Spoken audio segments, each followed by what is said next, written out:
All right, so it's been a minute since I've done anything with any of my vintage Stevens, and I've never really showcased this one. So this is a Stevens 22 410. These were made from 1938 to 1950 by Stevens, and then they were continued on later after that as a Savage Model 24. But this one is a Stevens. It has the tenite stock on it, which, if you don't know anything about tenite, it is a cellulose, so it's an organic plastic, and they can be problematic with getting old, and they turn white, and that's basically the cellulose breaking down. This one's in excellent condition. I don't know how much it's going to pick up on it, but the case hardening is just beautiful on this one still, and it's a shooter. So we are going to shoot a couple of, well, probably just one 410 6 shot, or no, number 4 shot on a patterning board here, record that. Then I'm going to move on down over to the rifle side, and I'm going to shoot a slug at something, and then I'm going to shoot my 50-yard iron sight challenge with the 22 on the top of it. So let's go ahead and give it a rip. This will be at 15 yards. And since I'm shooting, it is lead shot on a steel patterning board, but the safety glasses are definitely on for this one. So, and make sure it's in the down position for the bottom barrel.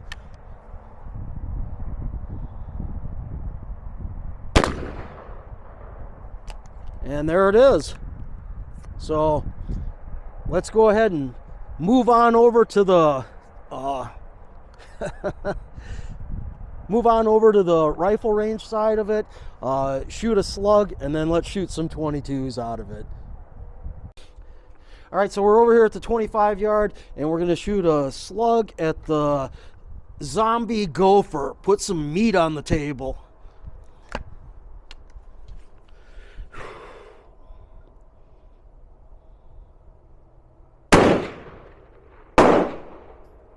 And I think we got him.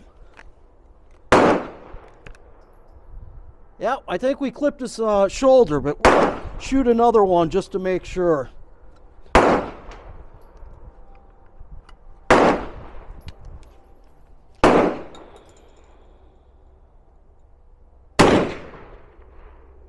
Definitely got him that time. All right, over to the 22 side.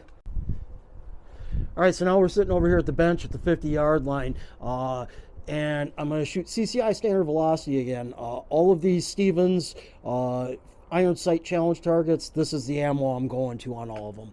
I've got my buddy heater going down here under the bench. It is a balmy 24 degrees this morning, and let me actually share with you that. There we go. So, yep, there's a buddy heater keeping my legs warm, and as it is keeping my breakfast warm. So, yeah, let's go ahead and do this.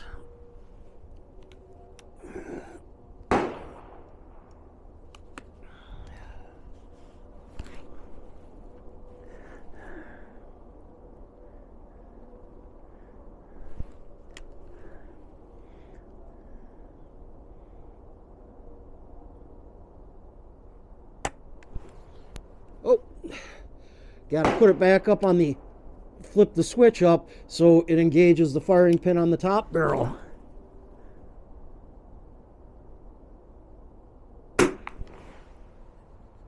And, God, it's been a minute since I shot this. 10, 9, 8, 7. Looks like it's out in the 6 ring at 9 o'clock.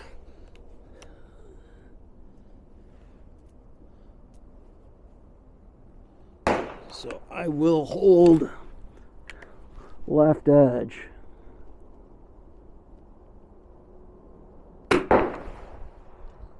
And that looks like it's now in the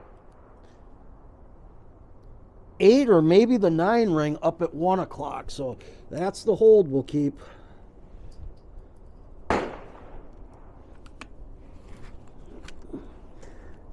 Do got a breeze that just picked up that's going left or right.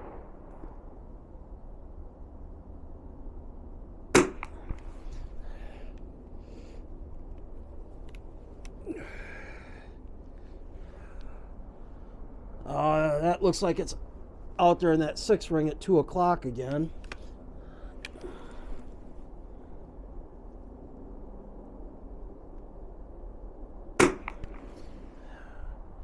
And that's back in there closer to the middle at 2 o'clock.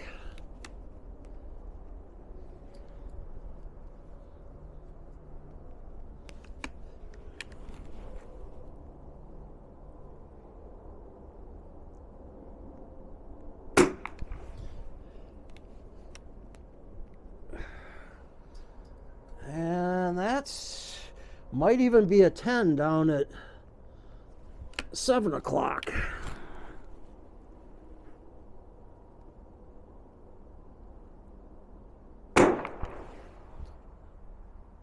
And about a 7 down at 7 o'clock.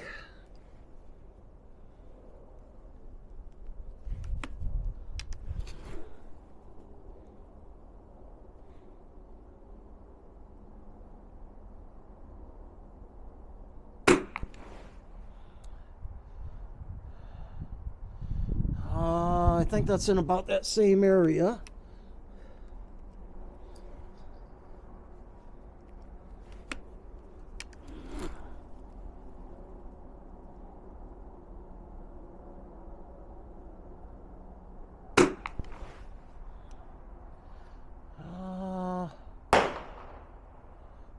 Not really sure.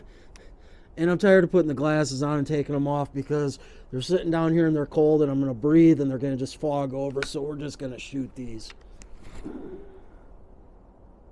And this will be the last one, 10th round, for 100 possible points on this target.